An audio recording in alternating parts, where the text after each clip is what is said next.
मैं अपनी बहनों को भी कहूंगा, आप कम अपव्यय कीजिएगा। आपकी साड़ियां से संदूक भरे पड़े, ट्रंक भरे पड़े, बहुत चीजें, कमाई कम है, खर्चे ज्यादा बढ़ा दिए। आप सच में लक्ष्मी बनिए, आपके घर में बहुत बरकत होगी। घर में लड़ाई मत कीजिए, झगड़े मत कीजिएगा। बहुत आनंद हो जाएगा। मेरी भाषा आपकी समझ में आ रही है? पीछे तक हाथ उठाइए। पीछे की चेयरें अभी खाली हैं, आप आगे ही बैठते हुए जा रहे हैं, तो पीछे कौन बैठेगा? पीछे भी बैठिए जाके। तो ये ध्यान रखिएगा कि सागर के मंथन में से श्री लक्ष्मी निकली, और लक्ष्मी उन्हें मिलती है जो नारायण बनकर के जीते हैं, विष्णु बनकर के जीते हैं। विष्णु उसे कहते हैं सब जगह जो व्यापक है। विष्णु किसे कहते हैं? जो सब जगह व्यापक है। लेकिन आप ऐसे हो गए, आप एक तरफा हो गए, आप सिर्फ पत्नी के बन के रह गए, आप सिर्फ ससुराल वालों के बन के रह गए, आप किसी एक के बन के रह गए, आप सिर्फ बच्चों के बन के रह गए। उस दिन आप विष्णु हो जाएंगे जिस दिन समाज के हर व्यक्ति के लिए आप बन करके जीना शुरू कर देंगे। आपका जीवन मां के लिए होना चाहिए, आपका जीवन पिता के लिए होना चाहिए, आपका जीवन भाई बंधुओं के लिए, समाज के लिए आपका जीवन होना चाहिए। और जिस समय आपका जीवन व्यापक स्वरूप धारण कर लेगा, उस दिन आप विष्णु बन जाएंगे। जिस दिन आप विष्णु बन जाएंगे, उस दिन लक्ष्मी तुम्हारी होगी, भगवती तुम्हारी होगी। तो कथाएं ये संदेश देती है। मैं ये नहीं कहता हूं कि आप पत्नी के नहीं बनिएगा। पति पत्नी का रिश्ता बहुत अद्भुत है। ये दोनों एक दूसरे के पूरक हैं, दोनों एक दूसरे की पूर्ति, दोनों एक दूसरे के सहयोगी हैं। एक वृक्ष है, एक लता है। लता के द्वारा वृक्ष हरा भरा ही दिखाई देता है, तो वृक्ष के द्वारा लता खड़ी हो जाती है। इस समाज को खड़ा करने के लिए कि वृक्ष और लता की तरह जी रहे हैं दोनों। इस समाज को दोनों की आवश्यकता है, पत्नी की आवश्यकता है, पति की भी आवश्यकता है इस समाज को। नहीं तो समाज का क्रम छूट जाएगा। इन दोनों में झगड़े होते हैं, लड़ाइयां होती हैं, एक दूसरे से अलग हो जाते हैं। कब? जब ये दोनों एक दूसरे के अंदर कमी देखते रहते हैं। जिसने कभी किसी में कमी नहीं देखी उसे मां लक्ष्मी कहते हैं। क्या अद्भुत बात है। और कहते हैं कि जिसने कभी नारी की आंख में आंसू नहीं आने दिया उसी को विष्णु कहते हैं, नारायण कहते हैं। ऐसी मां भगवती लक्ष्मी सागर के मंथन से निकली। मां लक्ष्मी वो विचार है जो हमारी दरिद्रता को समाप्त कर देता है, हमारी गरीबी संपन्नता को समाप्त करके जो हमें संपन्न बना देता है, वो श्री है लक्ष्मी। इसकी वृद्धि होती है घृत के द्वारा, इसकी वृद्धि होती है पुष्प के द्वारा, इसकी वृद्धि होती है अर्चन के द्वारा, इसकी वृद्धि होती है, बढ़ती है।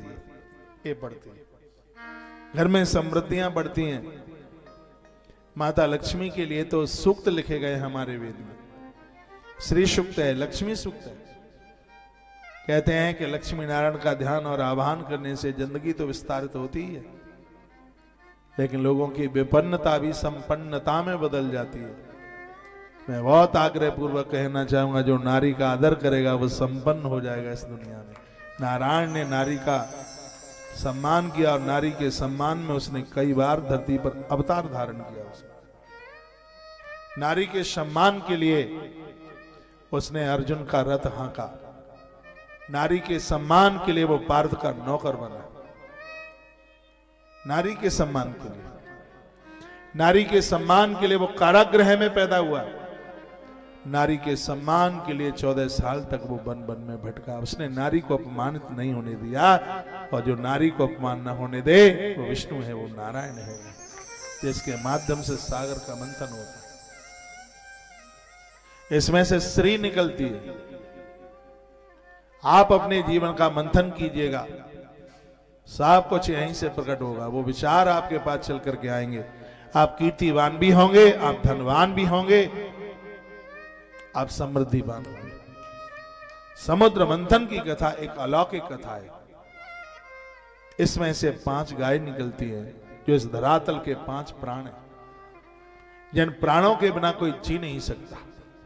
समुद्र का मंथन हुआ और उसमें से 5 गाय निकली। गावो पंच पवित्राणी, और 5 गाय अपने आप में बहुत अद्भुत, बहुत पावन। वो लोग बड़भागी है, भाग्यशाली है जिनकी आस्था गौ माता के साथ में जुड़ी है। गौ माता का घृत हमें संपन्न बनाता है। गौ माता का दुग्ध, दही, यहां तक कि उसका गौमूत्र भी हमें स्वस्थ बनाता है। समुद्र के मंथन में से 5 गौ माता निकली, ऐसा श्रीमद् भागवत में लिखा हुआ है। मैं ये सागर मंथन की कथा 2 ग्रंथों से आपके बीच में रख रहा हूं, श्रीमद् भागवत महापुराण और श्री विष्णु पुराण, और दोनों अपने आप में बहुत अलौकिक है।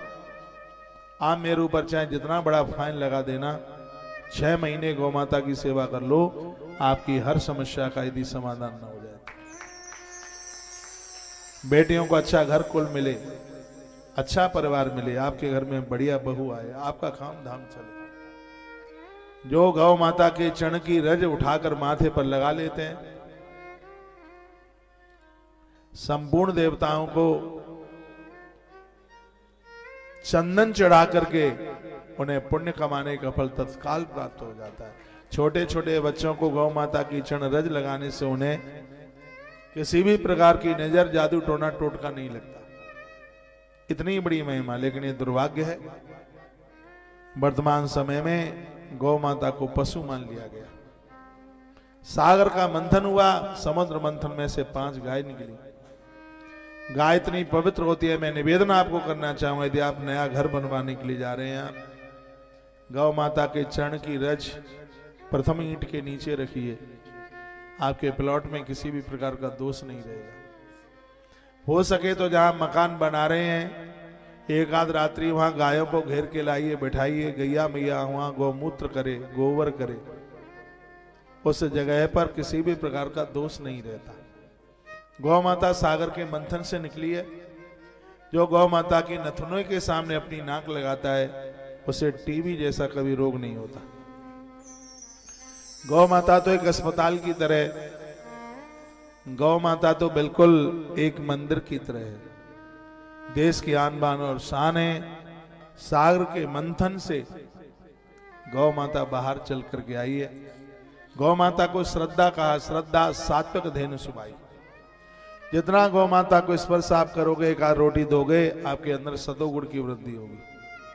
किसी ने मुझे पूछा था कि क्रोध ज्यादा आता है, मैंने कहा गौ माता को स्पर्श करो, क्रोध भाग जाएगा। गौ माता गौकर्ण को पैदा करती है।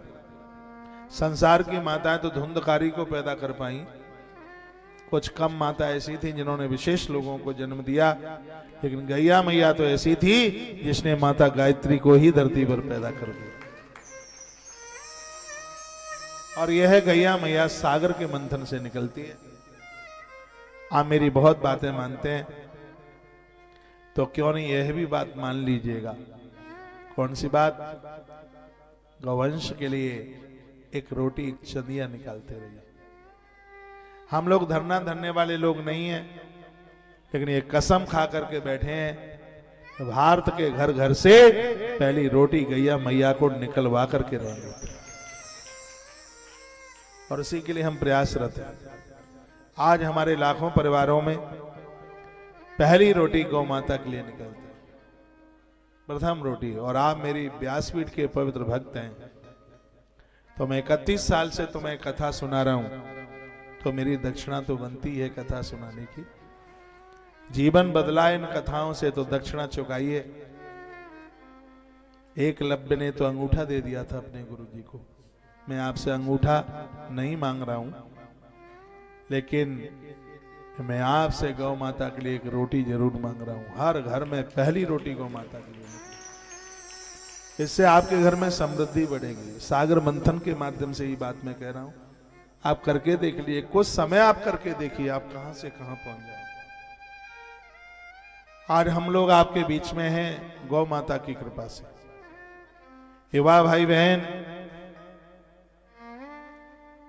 आप गौ माता से जुड़िए। आप युवाएं अपनी कमाई का कुछ अंश इनके ऊपर खर्च कीजिए। गुजरात में एक जगह पड़ती है वापी, 2006 की बात है। मैं किसी मान भाव की फैक्ट्री में गया, कंपनी में गया, 5000 वर्कर काम कर रहे थे। जिनकी वो कंपनी थी 82 ईयर्स ओल्ड। दादाजी, मैंने पूछा इतना सब कैसे आया? उनकी आंख में आंसू आ गए।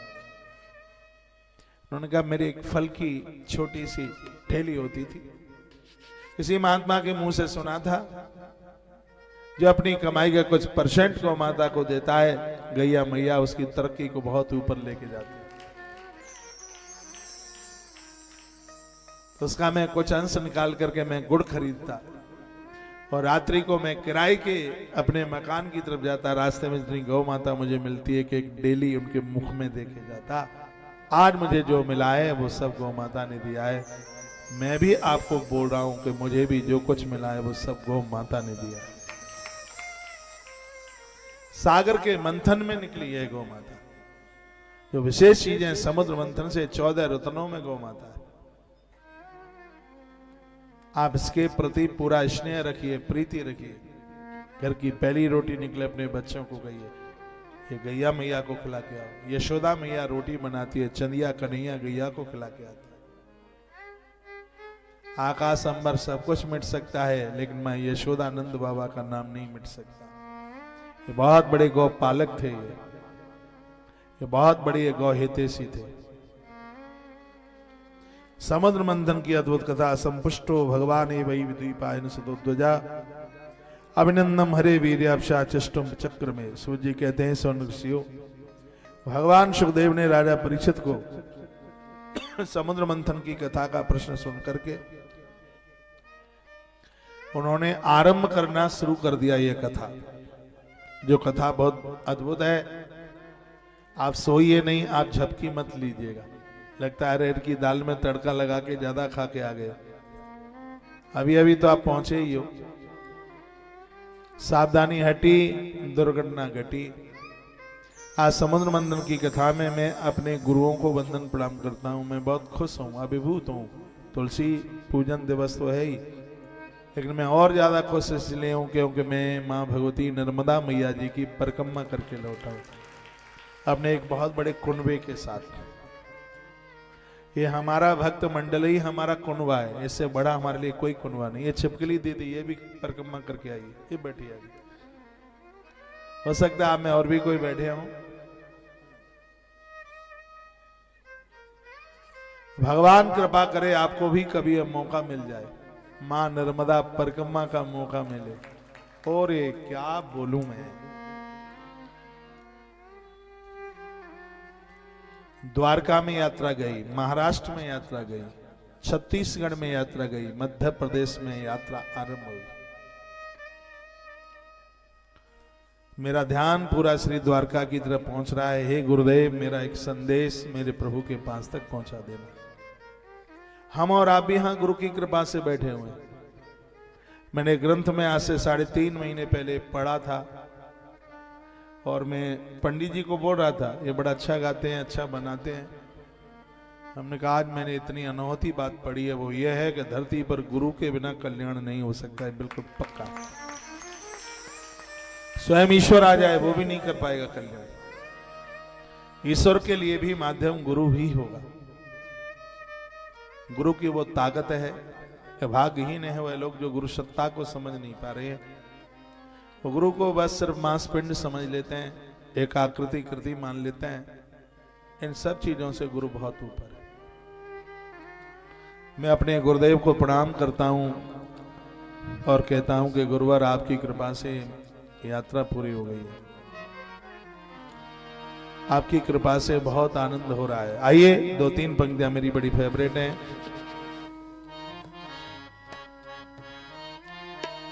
सबको गाना है।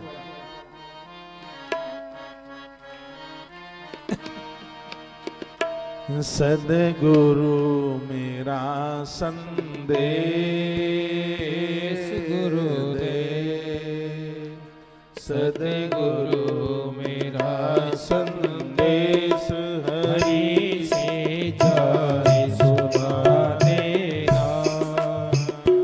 सदगुरु मेरा संदेश हरि से जाए सुना देना।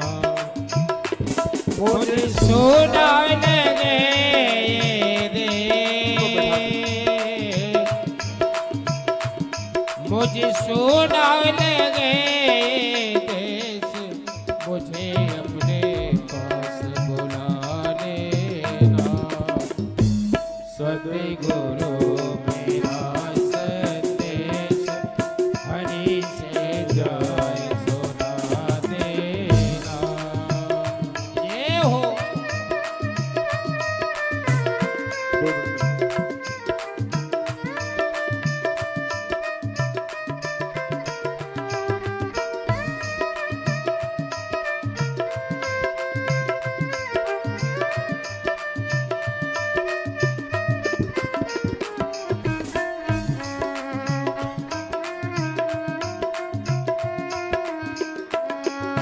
आप 1 मिनट में कर लो। नहीं राधा से बेड़ा हमारी, नहीं द्रौपदी से तारों की साड़ी। नहीं राधा से बेड़ा हमारी, नहीं द्रौपदी से तारों की साड़ी। बिन तारों से मुझको तार गुरुदेव, बिन तारों से मुझको तार, यही एक तार सुना देना। सतगुरु मेरा संदेश हरि से जाए सुना देना। अब सुना लगे दे, मुझे सुना लगे देश, मुझे अपने पास बुला लेना।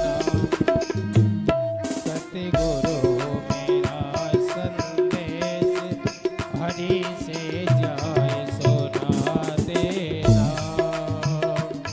सतगुरु मेरा संदेश हरि से जाए सुना देना।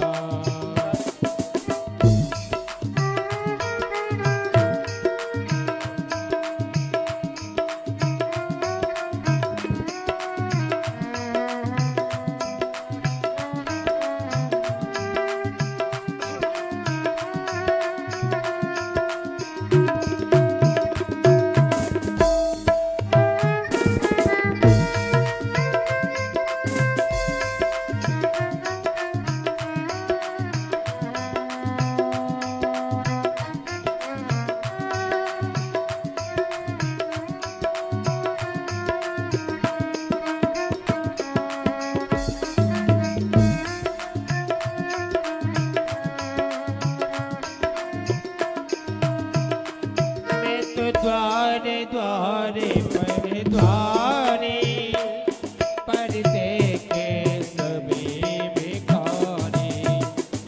मैं तो द्वारे द्वारे पर द्वारी, पर देखे सभी भिखारी। दाता एक द्वारिका दाता एक द्वारिकाधीश, मुझे अपने पास बुला लेना। दोनों हाथ। गुरु मेरा संदेश हरि से जाए सुना देना। अब सुना लगे दे, मुझे सुना लगे देश, मुझे अपने पास बुला लेना। सतगुरु मेरा संदेश हरि से जाए सुना देना। ये हो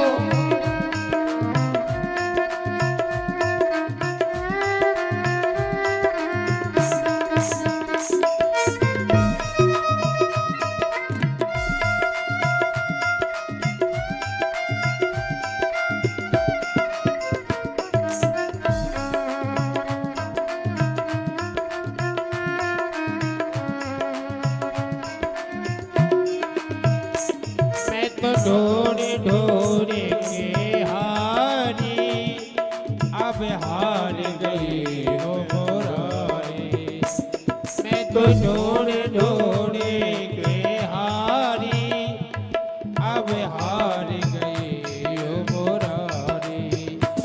गुरु हर को चढ़ा के हार, गुरु हर को चढ़ा के हार, के तुम मेरी जीत करा देना। सदगुरु मेरा संदेश हरि को जाए सुना देना। मुझे सुना लगे दे, अब सुना लगे देश मुझे अपने पास बुला लेना। सतगुरु मेरा संदेश हरि से जाए सुना देना। सतगुरु मेरा संदेश हरि से जाए सुना देना। सतगुरु मेरा संदेश हरि से जाए सुना देना। सतगुरु मेरा संदेश हरि से जाए सुना देना। सतगुरु मेरा संदेश हरि से जाए।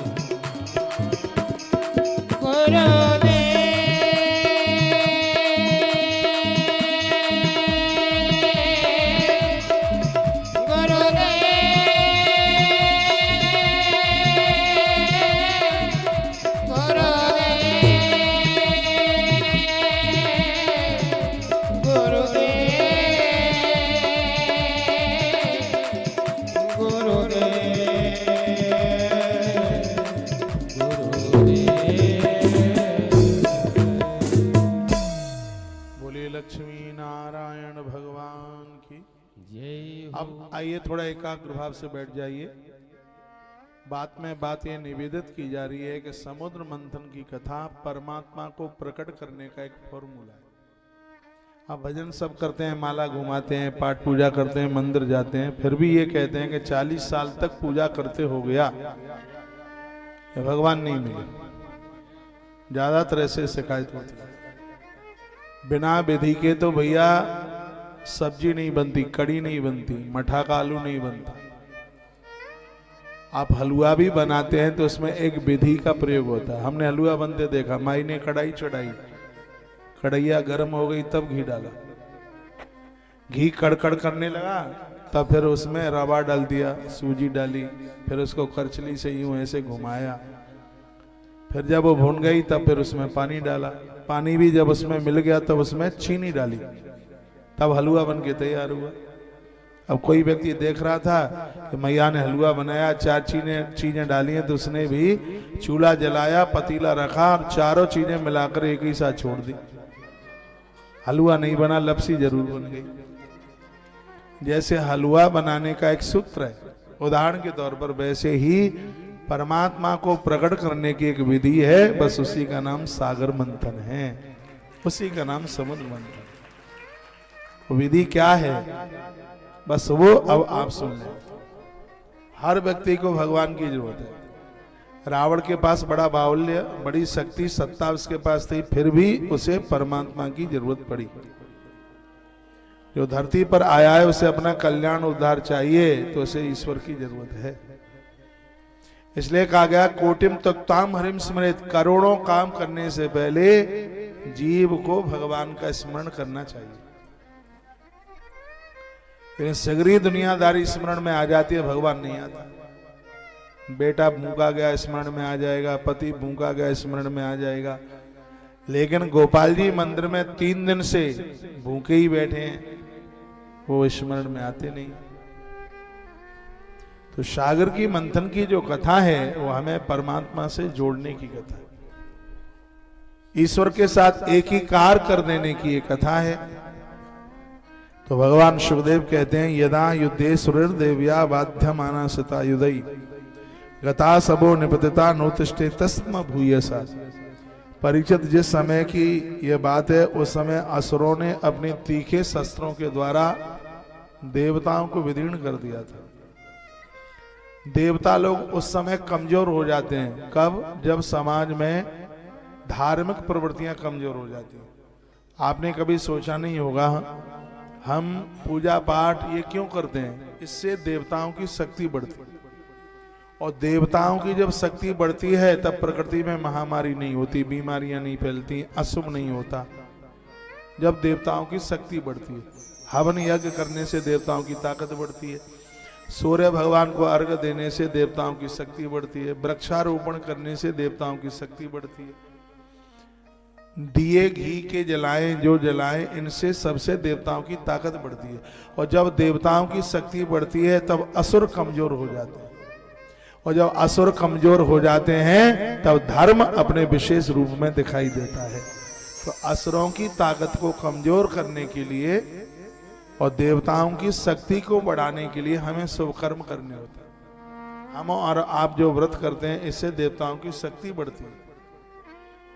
हम और आप जो अच्छे काम करते हैं इससे देवों की शक्ति बढ़ती है। तो उसी बात को यहाँ शुभदेव मुनि कह रहे हैं। एक समय ऐसा आया कि देवता बहुत कमजोर हो गए और आसुरी शक्ति बढ़ने लगी। तत्काल परीक्षित ने पूछ लिया कि देवताओं की शक्ति कमजोर कैसे हुई? कहा देवताओं ने एक साधु का अपमान कर, एक महात्मा ने फिर श्राप दे दिया उन्हें। कहा हम वही कथा सुनना चाहते हैं।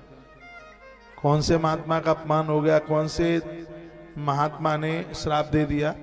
तो कह दिया यदा दुर्वासा सापात इंद्रा लोकास्त्रयो नपा। वो महात्मा श्री दुर्वासा जी थे और उन्होंने इंद्र को श्राप दिया। परीक्षित राजा ने पूछा तो दुर्वासा जी ने क्यों श्राप दे दिया?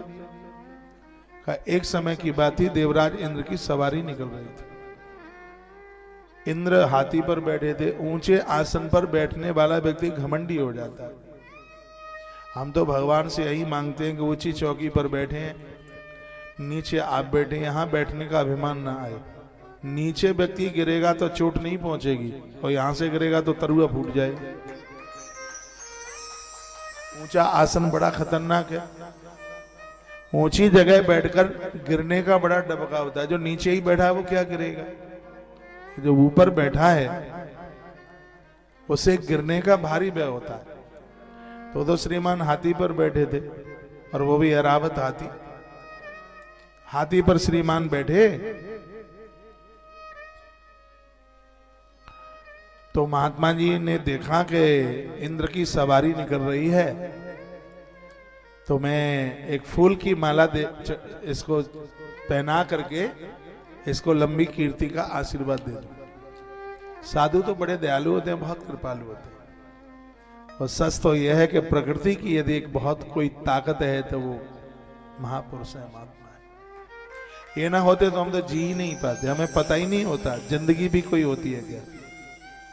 इनके द्वारा हमें जीवन मिला है, इन गुरुओं के द्वारा। ये बहुत बजनीक है इसलिए इनको गुरु कहते हैं।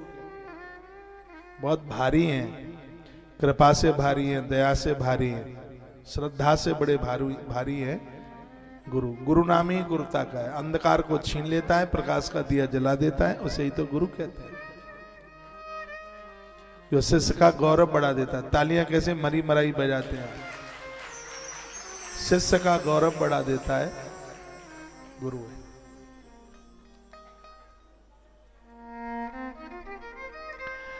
हर गुरु अपने शिष्य की वृद्धि चाहता है। गुरु चेले की बड़ाई करे तो ये ना सोच लेना कि इन्हें कोई स्वार्थ है। ये तो अपने माई बाप का सबको छोड़ छाड़ करके चले आते हैं, इन्हें कोई स्वार्थ वार्थ नहीं होता और बहुत बड़े निर्मोही होते हैं। ये जिंदगी छोड़ करके आ जाते हैं घर से। तुम 10 दिन छोड़ करके देख लो। अभी 21 दिन की यात्रा में ये माइयां थी हमारे साथ। जब मौका मिले तभी बहुओं को बात करती, हम देखते रहते थे। मौका मिला तो पोतों को वहीं लगा दिया फोन। वीडियो कॉल चलती थी सीधे डायरेक्ट। पामों से चल रही थी परिक्रमा, दिल दिमाग जा रहा था बहू बेटों के पास। बड़ा मुश्किल होता है छूटना। लेकिन महात्मा लोग तो हमेशा हमेशा बिरजा होम करके आ जाते। जिंदे जी सबकी आहुति डाल के आ जाते। आग लगी आकाश में, झरझर गिरे अंगार। ये गुरु नहीं होते जगत में तो जर मर तो संसार, कुछ बचता ही नहीं। कि सबका कल्याण चाहते हैं। प्रातः अपनी पूजा में से उठते हैं तो क्या बोलते हैं? उपनिषद का एक मंत्र बोलते हैं, सर्वे भवन्तु सुखिनः सर्वे सन्तु निरामया सर्वे भद्राणि पश्यन्तु मां कश्चित् दुःख भाग भवेत्। ये अपनी खुशियां औरों को और दुनिया के दुख वो अपने ऊपर ले लेते हैं। इन्हें अपनी कोई बीमारी नहीं होती, इन्हें अपना कोई कष्ट ही नहीं होता, अपनी कोई तकलीफ नहीं होती, ये तो दूसरों की ले लेते हैं। इतने परहिती हैं, इतने परमार्थी हैं। साधु आपका जिक्र करे तो आप भाग्यशाली हैं। मैंने बहुत करीबी से देखा, इनके अंदर स्वार्थ नहीं होता। जो स्वार्थी है वो कभी साधु हो ही नहीं सकता। साधु की पहचान है वो स्वार्थी नहीं है। निर्मल धारा है पानी की, जंगम तीर्थ है वो, जहां पहुंच जाता है उस स्थान को प्रयाग बना देता है, काशी बद्रीनाथ बना देता है। जहां पहुंच जाए वही तीर्थ बन जाता है, जहां पहुंच जाए वही होली दिवालियां मनना शुरू हो जाता है, जहां पहुंच जाए वही। इसको देख करके तो पेड़ मुस्कुराते हैं, नदियां गीत गाने लगती हैं जहां ये पहुंच जाए। ऐसी अद्भुत लीला है उसकी। तो यदा दुर्वासा सापाद, दुर्वासा जी ने श्राप दे दिया और ये जरूरी था। राजा गद्दी पर बैठ करके घमंडी होगा, देश बर्बाद हो जाएगा, खत्म हो जाएगा, इसलिए उसकी नाक में नकेल डालने के लिए कोई ताकत चाहिए। देश को बर्बाद कर देंगे, खत्म कर देंगे, सब खत्म हो जाएगा, बचेगा ही नहीं। तो उसके ऊपर एक बहुत बड़ा पावर है। देवराज इंद्र की सवारी आ रही थी, दुर्वासा जी इधर से महात्माओं के साथ जा रहे थे, तो उन्होंने सोचा क्यों नहीं मैं इंद्र को एक माला पहना दूं, पुष्प की माला, फूल की माला। सुमन सुष्टुम मनहा, बड़ा हल्का होता है। फूल भगवान को चढ़ाने से, देवी देवताओं को चढ़ाने से समृद्धि तो बढ़ती है, मन को खुशियां भी मिलती हैं। कहते हैं कि कोई आपको फूल के द्वारा आपका सम्मान करता है, ये धरती का सर्वोच्च सम्मान है, सर्वोच्च खुशी है। इसलिए तो हम परमात्मा को पुष्प चढ़ाते हैं। ईश्वर हमारी चढ़ाई गई पुष्पांजलि के द्वारा प्रसन्न होता है। तो उन्होंने वह माला चढ़ा दी, गले में पहना दी। इंद्र घमंडी हाथी पर बैठा था, उसने उसकी वैल्यू ही नहीं समझी। उसने उस माला को उठाई और ऐरावत के थूतरे पर मुंह के ऊपर फेंक दिया। ऐरावत हाथी ने पाम के नीचे कुचल करके खत्म कर दिया। दुर्वासा जी ने देख लिया। कथा कहती है किसी के सम्मान का तिरस्कार मत कर, उसका आदर कर, उसका मान कर। उसका किसी ने आपको आदर किया, मान किया। समाज में पैसा मिलना सरल है, लेकिन सम्मान मिलना बहुत कठिन है, बहुत ज्यादा। वो लोग बड़े विशेष हैं, समाज जिसको आदर दे रहा है, समाज जिसको सम्मान दे रहा है। दुनिया की ऐसी कोई वस्तु नहीं है किसी ने सम्मान दिया और वो देकर आप उसका चुकता कर दो, कुछ नहीं।